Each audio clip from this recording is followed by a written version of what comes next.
वंदे मातरम। आज हम चर्चा करेंगे सब्सिडी की। ठीक है, अगर आपको पिछली वीडियो में या जो भी आज तक वीडियो देख रहे हैं अगर कोई दिक्कत हो रहा हो ना तो कमेंट बॉक्स में ज़रूर लिख दीजिएगा कि हमको ये टॉपिक में ये समझ में नहीं आया, ये कैसे हो गया। जो चीज़ें नहीं समझ में आ रही तुरंत क्वेश्चन करिए। ठीक है, अब तो कोई दिक्कत नहीं है इसमें। ठीक है, पूछ लीजिए, हम बताएँगे हम। ठीक है, चलिए आप देखिए केस, आप सब्सिडी देख लीजिए कि अगर सब्सिडी की बात हो तो सब्सिडी किसको दिया जाएगा? जो पोल्यूटर है, अर्थात जो फर्म का मालिक है उसको सब्सिडी। क्यों? एक प्रकार से सब्सिडी एक अनुदान जिसे बोलते हैं। अनुदान किस लिए? ताकि वो बेहतर तकनीकी लगाए और पोल्यूशन ना हो। समझ में रहे हैं ना? तो देखिए दो प्रकार की सब्सिडी होती है, अनुदान देना, सहायता देना। दो प्रकार से सब्सिडी होती है। एक होता है नॉर्मल सब्सिडी, देखिए टैक्स इसके पहले हमने पढ़ लिया है। ठीक है, और दूसरा है इन्वायरमेंटल सब्सिडी। दो प्रकार के टैक्स हैं, सब्सिडी है, एक है नॉर्मल सब्सिडी, दूसरा इन्वायरमेंटल सब्सिडी। नॉर्मल सब्सिडी क्या होता है? नॉर्मल सब्सिडी ये होता है ना जो किसानों इत्यादि को दिया जाता है। जैसे किसान को दिया गया किसके लिए? ताकि उनका वेलफेयर बढ़े, कल्याण बढ़े, किसानों को छोटे कम दाम पे सारी चीज़ें देना। एग्जाम्पल दैट सुनिए, खाद अगर किसान ले रहा है ना तो अगर मान लीजिए 1000 का है तो उसे 300-400 रुपये देना पड़ता है लेवी पर से खाद जब लेता है। तो हमारे यहाँ बगल में ही है तो उसको कम पैसा देना होता है। तो वो जितना पैसा है ना वो उस जो खाद लेने वाला है उसको एज अ ऑफर के रूप में मिला, दुकानदार के द्वारा उसको प्रोवाइड किया गया। और दुकानदार को किसने दिया? सरकार ने। सरकार ने दुकानदार को दिया। दुकानदार ने वेलफेयर के सरकार किसको दिया? जो कंज्यूमर है अर्थात जो उपभोक्ता है, जो किसान है, उसको दिया। ठीक है, कि जो 1000 की खाद थी वो 500 रुपये या 400 रुपये में दिया। समझ में आ रहा है? तो बाकी का पैसे का भुगतान कौन कर रहा है? सरकार कर रही है, और इसी को सब्सिडी बोलते हैं।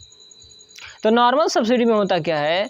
अगर मान लीजिए खाद हो गया, ठीक है, फर्टिलाइज़र, दूसरा जो कीटनाशक दवाएं हैं, ठीक है, कीटनाशक दवाएं, उसके अलावा कई चीज़ें हैं प्लस अन्य, ये सारी जब चीज़ें हैं, ठीक है, इस पे जब दिया जाता है तो ये क्या करता है?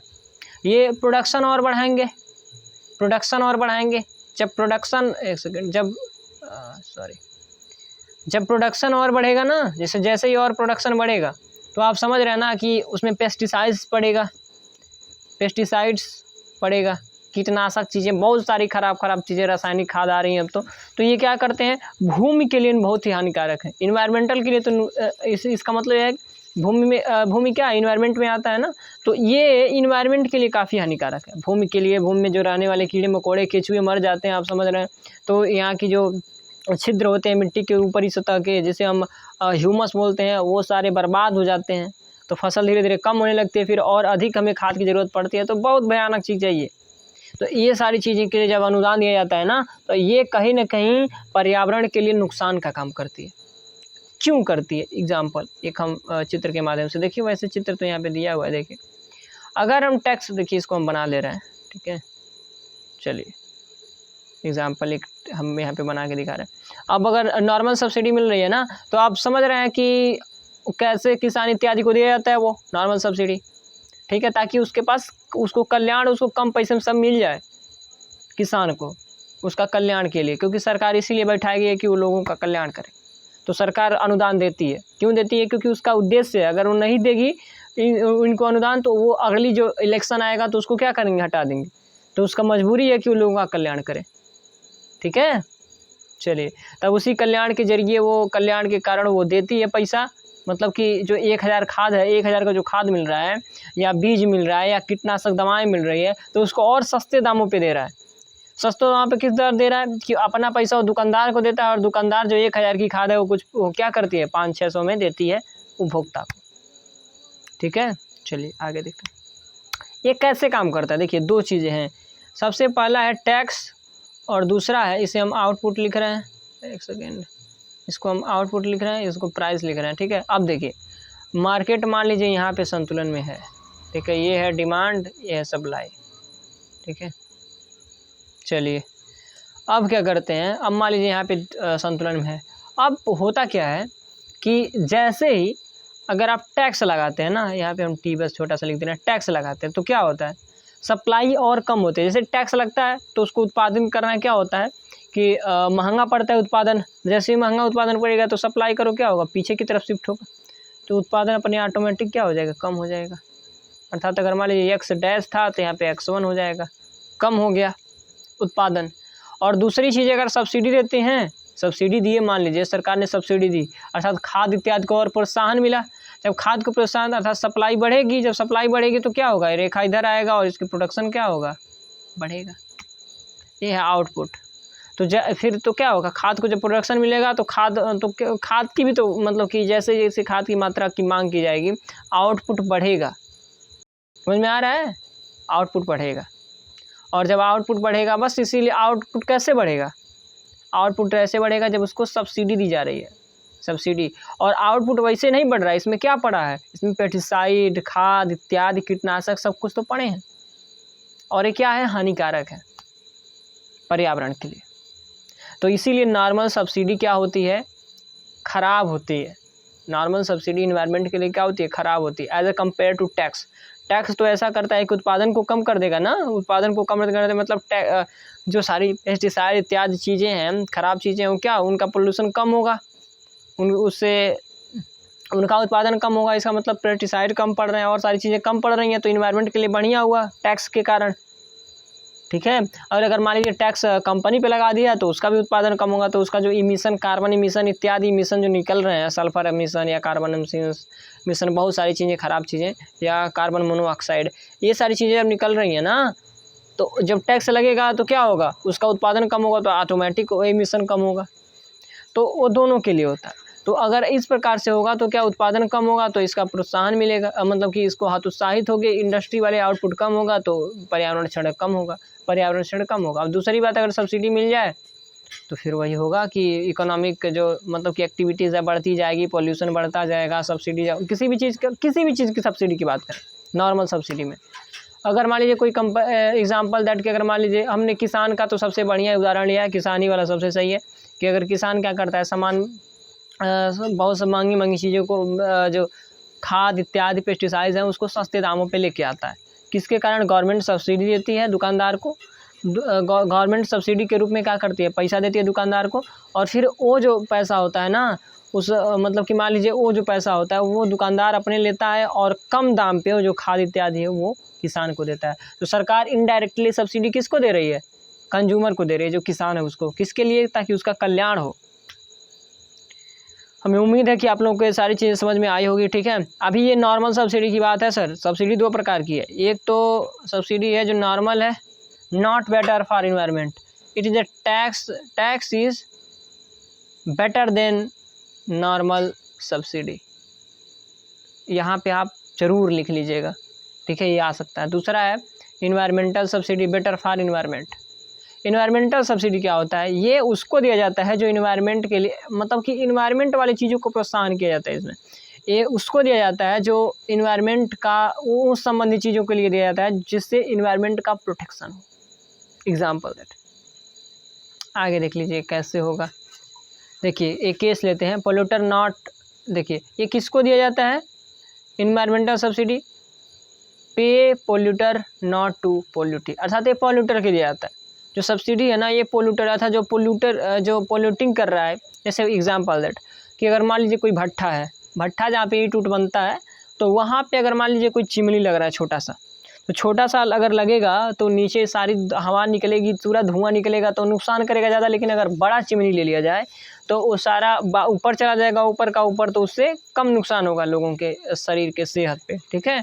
तो इसीलिए तो यहाँ पे पोल्यूटर जो है ना, अर्थात जो चिमनी वाला है, उसको दिया जाएगा सब्सिडी।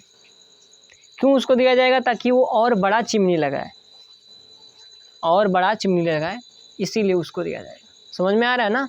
इसीलिए हम बोल सकते हैं कि पे पोल्यूटर नॉट टू पोल्यूटी, तो पोल्यूटर को इसको दिया जाता है ये वाली सब्सिडी। अब देखिए पेमेंट उसको करना है, मतलब देखिए, अच्छा चलिए पता नहीं, थोड़ा सा हम इसको देखिए, जो चीज़ इसमें लिखा है ना, अगर आपको ना समझ में आया तो जितना बोल रहे हैं आप इतना सुन लीजिए, देन अगर आप उसको पढ़ेंगे तो आपको समझ में आएगा।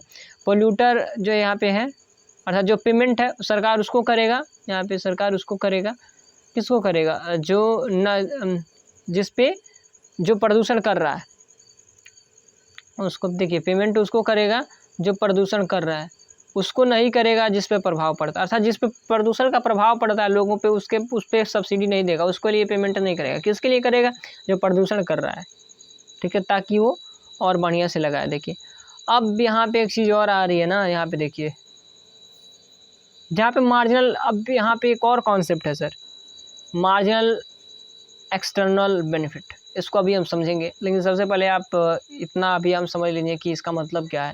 कि हमने इसको एक बार एक सेंटेंस के द्वारा बताया कि अगर कोई भट्ठा का मालिक है, अगर छोटी चिमनी ले रहा है, ठीक है, और उसको छोटी चिमनी लेने के लिए पैसा है, उसको वो ज़्यादा पैसा नहीं खर्चा करना चाहता है, तो इसे मान लीजिए 170 एग्जाम्पल दैट कि 1,70,000 में उसको छोटी सी चिमनी लगवाने का पैसा आ रहा है।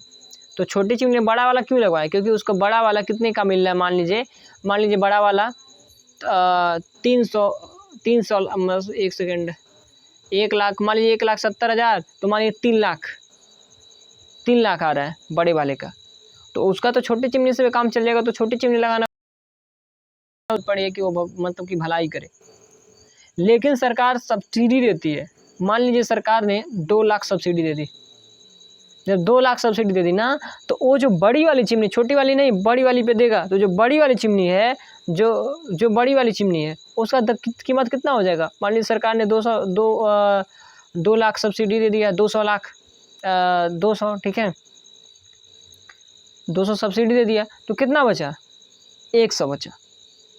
हमने जैसे एग्जाम्पल बार बार ध्यान से उतर जा रहा है, जो हम 100 लाख और 2, जैसे मान लीजिए 1,70,000 का एक चिमनी छोटी सी मिल रही है भट्ठा के लिए, तो उसने ले लिया।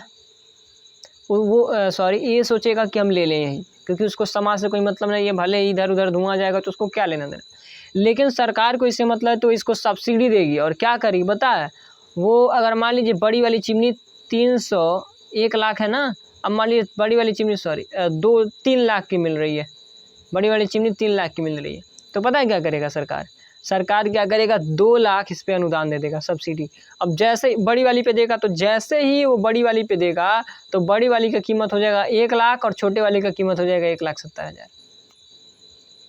तो मजबूरन वो क्या करेगा? 1,70,000 वाला न लगाकर छोटा वाला लगाएगा, बड़ा वाला लगाएगा 1 लाख में। That is power of subsidy. मजबूर हो जाता है कि हम लगाएं। समझ में आ रहा है ना? इतना पहले आप समझ लीजिए। अब चलिए आगे, अब क्या है P1 अनुदान। अब देखिए जो अनुदान दिया जाता है ना, अनुदान जो इस प्रकार से जो जैसे दिया जाता है पोल्यूटर को, जो पोल्यूटी कर रहा है, तो उसको जो अनुदान दिया जाता है उसे हम P1 सब्सिडी बोलते हैं। सॉरी, P1 सब्सिडी, P1 अनुदान इसको किसी वस्तु की प्रति इकाई पर दिया जाता है। प्रति इकाई पर भुगतान है, जिस वस्तु का उपभोग पॉजिटिव बाध्यता उत्पन्न करता है, अनुदान भुगतान की मात्रा कुशल उत्पादन मार्जिनल एक्सटर्नल बेनिफिट को बराबर होता है। ठीक है, एग्जाम्पल दैट। अब देखिए बस थोड़ा सा समझ लीजिए, ज़्यादा कुछ नहीं है। एग्जाम्पल दैट ये किस प्रकार से देंगे, एक तो हमने उदाहरण से समझा दिया। अब दूसरा देखिए, अब यहाँ पे एक डिमांड साइड है, डिमांड साइड यहाँ पे आप देख सकते हैं, जिसे हम MSB डिमांड साइड है एक, ये ले लेते हैं, इसको और कम कर देते हैं। चलिए ये पे डिमांड साइड है, यहाँ पे MSB इक्वल टू MS, देखिए marginal social benefit equal to कितना होता है? Marginal private benefit plus marginal external benefit. ठीक है, तो यहाँ पे दिया है कि मार्जिनल सोशल बेनिफिट, और इसके बराबर जितना होता है हमने बता दिया है। अब दूसरा देखिए, एक है मार्जिनल, 2 रेखाएं हैं, एक है मार्जिनल प्राइवेट बेनिफिट की, एक है मार्जिनल सोशल बेनिफिट की। दूसरा एक सप्लाई की रेखा है, जिसे हम बोल सकते हैं marginal cost, marginal private cost equal to marginal social cost. क्योंकि आप देख लीजिए कि अगर आप देखेंगे ना, जो सबसे पहले एफिशिएंसी कहाँ होगा?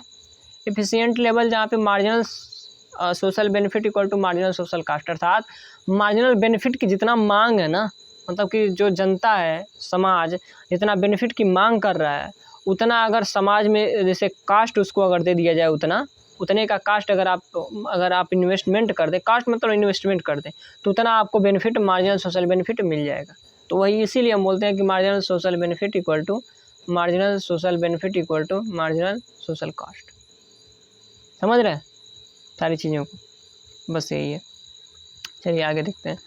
अब यहाँ पे एक आप देख रहे होंगे रेखा, ठीक है, ये है MP। अच्छा बताइए, जो MSC होता है ना, इसका मतलब होता है marginal private cost plus marginal external cost. लेकिन एक्सटर्नल कॉस्ट यहाँ पे देखिए क्या है कि marginal private cost equal to marginal social cost. क्यों है? क्योंकि यहाँ पे मार्जिनल एक्सटर्नल कास्ट को नहीं माना गया है, स्थिर माना गया है या इसको इन्वॉल्व भी नहीं किया। क्यों? क्योंकि जो चिमनी बड़ी वाली लगेगी तो उससे सोशल बेनिफिट मिलेगा, उससे एक्सटर्नल कास्ट नहीं आएगा। अर्थात जो मार्जिनल सोशल कास्ट होता है उसमें private cost plus external cost होता है। लेकिन जब बड़ी वाली चिमनी लगेगी ना, बड़ी वाली चिमनी, तो उससे हमें एक्सटर्नल कास्ट नहीं लगेगा, एक्सटर्नल कास्ट नहीं लगेगा। समझ रहे हैं ना? केवल प्राइवेट कास्ट ही लगेगा क्योंकि सरकार उसको अनुदान देगी। समझ रहे हैं? चलिए अब देखिए, तो अब जो एक्सटर्नल कास्ट हमें नहीं मिल रहा है उससे, जब चिमनी लग रहा है तो हमें उल्टा बेनिफिट हो रहा है। जब उल्टा बेनिफिट हो रहा है तो हम एक्सटर्नल कास्ट को नहीं लिखेंगे। समझ रहे हैं? इसीलिए marginal private cost equal to marginal social cost. अब लेकिन मार्जिनल एक्सटर्नल बेनिफिट को शामिल किए हैं इसमें। देखिए मार्जिनल एक्सटर्नल बेनिफिट को शामिल किए हैं, इसलिए शामिल किए हैं कि जब बड़ी वाली चिमनी लगेगी तो उसमें मार्जिनल एक्सटर्नल बेनिफिट होगा, समाज को लाभ होगा। इसीलिए समाज को इसी का मतलब की ज़रूरत है, एक्सटर्नल बेनिफिट की ज़रूरत है, वो समाज मांग रहा है, MSB। लेकिन इसकी पूर्ति देखिए सरकार ही कर सकती है। मतलब कि जो सेल्फलेस हो, जैसे कि जो अपना ध्यान ना रखता हो, तो कोई ऐसा आदमी तो है नहीं जो अपना मतलब कि दूसरे का कल्याण चाहेगा अपने के सिवा, तो कौन कर सकता है? सरकार। तो बस इतना ही है कि जो मार्जिनल प्राइवेट कास्ट पर देखिए, सबसे पहले जो ना मार्जिनल प्राइवेट बेनिफिट यहाँ पे है प्राइवेट के हिसाब से, और सोशल के हिसाब से यहाँ पे है। तो समाज तो मजबूरी क्या है, जब यहाँ पे है तो इसकी आउटपुट लेवल यहाँ पे है 200 यूनिट पे, और जब यहाँ पे है तो इसकी आउटपुट लेवल कितना है, इतनी यूनिट पे, 10 एक्स्ट्रा बन रहा है। तो हमें इम्पोर्टेंट क्या है? तो सरकार ये चाहती है कि सोशल लेवल पर इम्पोर्टेंट है, मतलब कि प्राइवेट लेवल पे हमें कंफर्ट ना हो, ये प्राइवेट लेवल पे कंफर्ट ना हो, किसके लेवल पे हो? सोशल लेवल पे। अर्थात समाज को हाँ मतलब लाभ होना चाहिए, एफिशिएंट लेवल। और एफिशिएंट लेवल का वो जब marginal social benefit equal to marginal social cost होगा। अब देखिए क्या होता है, अब एग्जाम्पल दैट, अब बराबर कब होगा? जब ये दोनों होगा। अब देखिए अब इम्पोर्टेंट क्या है कि सरकार मतलब कि सोशल वेलफेयर का मतलब मार्जिनल सोशल बेनिफिट तक जाए। मार्जिनल प्राइवेट कास्ट जो बेनिफिट है ये किसके द्वारा मिल रहा है? प्राइवेट इन्वेस्टर द्वारा। लेकिन हमें मार्जिनल सोशल बेनिफिट द्वारा के पास जाना है, तो जो मार्जिनल प्राइवेट बेनिफिट में अगर मार्जिनल एक्सटर्नल बेनिफिट जोड़ देंगे तो मार्जिनल सोशल बेनिफिट हो जाएगा। तो एग्जाम्पल दैट जो इतना दूर होता है ना, जो पूरा मार्जिनल एक्सटर्नल बेनिफिट है, ये पूरा सब्सिडी के रूप में सरकार देगी। किसको? चिमनी जो पोल्यूटर है, पोल्यूटर को देगी इतना ज़्यादा कि वो इतना पैसा ले ले सरकार से। जब इतना पैसा सरकार से ले लेगा तो अब ऑटोमेटिक वो जो बेनिफिट होगा ना वो मार्जिनल सोशल बेनिफिट की तरफ हो जाए, क्योंकि इतना बेनिफिट तो प्राइवेट से मिल रहा है। लेकिन जब एक्सटर्नल बेनिफिट सरकार के द्वारा मिल जाएगा सब्सिडी के रूप में, तो बढ़िया वाला जब मशीन ले आएगा तो अपने आप मार्जिनल सोशल बेनिफिट हो जाएगा, लोगों का कल्याण हो जाएगा। और यहाँ पे मार्जिनल सोशल कास्ट है, मार्जिनल एक सेकेंड, तो यहाँ पे क्या है? मार्जिनल सोशल कास्ट है। समझ में आ रहा है? हमें उम्मीद है कि आप लोगों को सारी चीज़ें समझ में आ रही होंगी। चलिए एक बार थोड़ा सा और देख लेते, थोड़ा सा और। मान लीजिए ना यहाँ पे प्राइवेट बेनिफिट मिल रहा है, जो भट्ठा का मालिक बना रहा है ईटा, क्योंकि उत्पादन हो रहा है तो लोग खरीद रहे हैं तो लाभ हो रहा है, इसीलिए मार्जिनल प्राइवेट बेनिफिट हो रहा है कुछ ना कुछ। लेकिन वहाँ पे marginal private cost equal to marginal social cost क्यों है? क्योंकि एक्सटर्नल कास्ट इसमें नहीं है जब सब्सिडी दिया जाए। क्योंकि हम सब्सिडी की बात करें तो इसमें एक्सटर्नल कास्ट जनरेट नहीं हो रहा, हमें बेनिफिट जनरेट होगा देने पे सब्सिडी, इसीलिए यहाँ पे एक्स्ट्रा। और दोनों MPC इक्वल टू MSC दोनों बराबर क्यों हैं? क्योंकि वो बहुत ज़्यादा, देखिए यहाँ पे जो मार्जिनल प्राइवेट कास्ट है ना वही मार्जिनल सोशल कास्ट के भी बराबर है, क्योंकि एक्सटर्नल कास्ट इसमें नहीं है। इसीलिए हम जब सब्सिडी देंगे तो हमें बेनिफिट मिलेगा। बड़ा वाला अगर चिमनी लगेगा ना तो समाज को बेनिफिट, ना कि कास्ट और आएगा समाज के लिए, क्योंकि सरकार दे रही है। चलिए तो अब प्राइवेट बेनिफिट में क्या करेगी? तो सरकार को चाहिए कि सोशल समाज की बेनिफिट के पास जाए मार्जिनल सोशल बेनिफिट, अर्थात समाज को इतना बेनिफिट चाहिए उस हिसाब से काम करे वो। तो पता है क्या करेगी? वहाँ पे जाने के लिए मार्जिनल प्राइवेट कास्ट में वो जोड़ देगी marginal external benefit, marginal private benefit में मार्जिनल एक्सटर्नल बेनिफिट को जोड़ देगी। वो है इतना भाग। और जब इसको जोड़ देगी तो अपने आप एफिशिएंट लेवल के पे चले जाएंगे और MSB इक्वल टू MSC यहाँ पे संतुलन हो जाएगा, एफिशिएंट लेवल हो जाएगा सब्सिडी का, मतलब कि एक तरीके से बोलते हैं आउटपुट का, इक्विपमेंट का, जिससे समाज को लाभ होगा। समझ में आ रहा है? चलिए, कास्ट इक्वल टू बेनिफिट यहाँ पे हो जाएगा। इसी को हम बोल सकते हैं P1 सब्सिडी। इस पर यानी मार्जिनल एक्सटर्नल बेनिफिट जो है उसी को P1 सब्सिडी, अर्थात तो उतना जो कास्ट है ना, उतना बेनिफिट के लिए जो मांग है लोगों के द्वारा, एक्सटर्नल लोगों के द्वारा एक्सटर्नल बेनिफिट की तो मांग है कि जो प्राइवेट बेनिफिट और एक्सटर्नल बेनिफिट जैसे जुड़ता है दोनों मार्जिनल सोशल बेनिफिट हो जाता है। समझ में आ रहा है ना? तो और सप्लाई क्या है? सप्लाई साइड मतलब कास्ट कितना है, मार्जिनल सोशल कास्ट, और एक इसके बराबर है मार्जिनल प्राइवेट कास्ट के। तो ये सप्लाई साइड है, ताकि ये जो कास्ट लग रहा है, ठीक है, और दूसरा है मतलब कि डिमांड साइड, जो बेनिफिट की मांग है लोगों के द्वारा। अब चूंकि दोनों इसलिए बराबर हैं, यहाँ पे ध्यान दीजिएगा, इसलिए बराबर है क्योंकि जो कास्ट लग रहा है वो केवल प्राइवेट कास्ट ही लग रहा है, तो वही जो कास्ट है वो सोशल भी है, क्योंकि एक्सटर्नल कास्ट नहीं लग रहा है। जब चिमनी लगेगी शायद सब्सिडी, तो उसमें एक्सटर्नल कास्ट नहीं लगेगा, होगा, हमें बेनिफिट होगा, इसीलिए दोनों बराबर है। और यहाँ पे MPB और MSB दोनों के बीच का जो अंतर है MEB है, क्योंकि MPB plus MEB equal to MSB।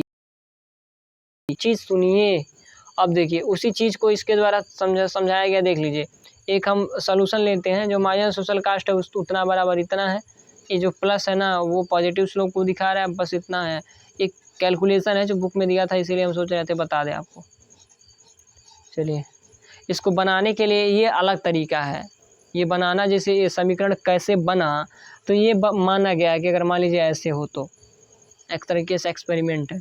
तो एग्जांपल दैट कि यहाँ पे देखिए क्या है, जो ये मार्जिनल यहाँ पे 350 है, इसको ध्यान देखिएगा, यहाँ पे जो है ना देखिए, इसको हम लिखेंगे 350 और इसको हम लिखेंगे 56, तो इसे ध्यान रखिएगा, ठीक है। और आप जानते हैं ना कि marginal private cost marginal social cost equal to marginal external cost equal to marginal social benefit, बस इसीलिए इन दोनों को जोड़ दिया गया। जब जैसे ही जोड़ेंगे ना तो 0 और 6 यहाँ पे 6 अर्थात 350 और 56 मिलकर हो जाएगा 406, और फिर ये 0.9 0.2 क्वांटिटी जोड़ देंगे तो ये कितना हो जाएगा 1.1। अब क्वांटिटी के जैसे अब देखिए, अब बेनिफिट में जैसे ही क्वांटिटी आप यहाँ पे डालेंगे, जैसे क्वांटिटी का मान जैसे ही यहाँ पे डालेंगे ना, सारे आपके मान निकल के आ जाएंगे मार्जिनल एक्सटर्नल बेनिफिट के, कि मार्जिनल सोशल बेनिफिट कितना होगा। यहाँ पे मार्जिनल सोशल बेनिफिट कितना होगा, अगर आप मान डालेंगे क्यू का तो आ जाएगा। दूसरा बात, अगर यहाँ पे 56 है ना, मार्जिनल एक्सटर्नल बेनिफिट हमें देखिए, मार्जिनल एक्सटर्नल जो बेनिफिट है ना, इस पर हमें टैक्स लगाना है ना, इतना ही टैक्स के यहाँ पे हमें सब्सिडी देना है, ये सब्सिडी के बराबर है। तो हमें क्या करेंगे, यहाँ पे उस लेवल का अगर हमें क्वांटिटी अगर पुट कर देंगे तो हमें पता चल जाएगा कि हमें कितना सब्सिडी देना है, ठीक है। चलिए आगे, कंजम्पशन इक्विलिब्रियम जब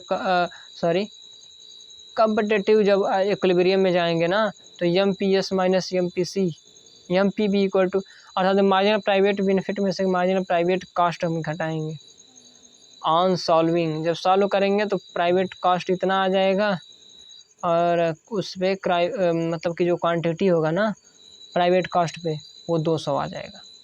और बस वही है कि जैसे जैसे आप जैसे ही सोशल लेवल पे जाते हैं तो वहाँ पे 210 हो जाता है मार्जिनल सोशल बेनिफिट के। अगर इक्विलिब्रियम पे जाते हैं जहाँ पे marginal social benefit equal to marginal social cost बराबर हो, तब समझ में आ रहा है ना, आगे नहीं आ रहा है बताइए, कोई दिक्कत हो तो फिर बताइए। यहाँ पे देखिए, जैसे ही उस पर गए तो प्राइस बदल गया और क्वांटिटी भी बदल गई। और अब मार्जिनल एक्सटर्नल बेनिफिट कितना है, देखिए जो हमें मिला है ना, इसी में जब मान पुट किया गया है यहाँ पे जब मान यहाँ पे पुट किया गया है उसका, तो आ गया है 14। अब कितना है, अंततः 56 है। देखिए मार्जिनल एक्सटर्नल बेनिफिट वाला, देखिए जो हमारे पास यहाँ पे था, यहाँ पे देखिए यहाँ वाला 56 है। अब इसमें से हम जैसे ही 0.2 इंटू 210 लेवल डालते हैं आउटपुट के, तो हो जाता है 56 माइनस 56 माइनस 42। अब 56 माइनस 42 इक्वल टू 14। ये हो जाएगा मार्जिन एक्सटर्नल बेनिफिट, और जो मार्जिन एक्सटर्नल बेनिफिट है उसी को हम स्मॉल एस या P1 सब्सिडी बोलते हैं। तो इतना हमें पास सब्सिडी देना है, तो उससे पता है क्या हो जाएगा, जैसे ही सब्सिडी देंगे तो जो प्राइस 170 है यहाँ पे 175 है, 14 हमने क्या किया सब्सिडी दे दिया, 75 में से घटा लीजिए हो जाएगा 161। अब प्राइवेट पे कितना मिल रहा था, प्राइवेट पे कितना मिल रहा था 170 में, वही जो छोटी चिमनी है प्राइवेट में ख़रीदने पर कितना मिल रहा था 170 रुपया में, और वही बड़ी चिमनी वही बड़ी चिमनी सब्सिडी दे देने के बाद 14 कितना मिल रही है 161 रुपया में। तो बड़ी वाली चिमनी खरीदेगा वो, जैसे सोशल बेनिफिट, बस वही है। बाद में वैसे आप इसका कैलकुलेशन एक बार और देख लीजिएगा, समझ लीजिएगा, पढ़ लीजिएगा, तो वो बात अलग है, ठीक है, पढ़ लीजिएगा एक बार सारी चीज़ें। चलिए एक बार आप फिर से देख लीजिए, ठीक है। एक बार हम इसको स्क्रीनशॉट आप इसका ले लिए, ठीक है, इसका स्क्रीनशॉट ले लीजिए, फिर से समझ लीजिएगा। चलिए, हमें उम्मीद है आप लोगों को समझ में आया होगा, ठीक है। एक बार और इस फिगर उगर को इत्यादि बढ़िया से देख लीजिएगा, हमें उम्मीद है कि आप लोगों को बहुत बढ़िया समझ में आ रहा हो।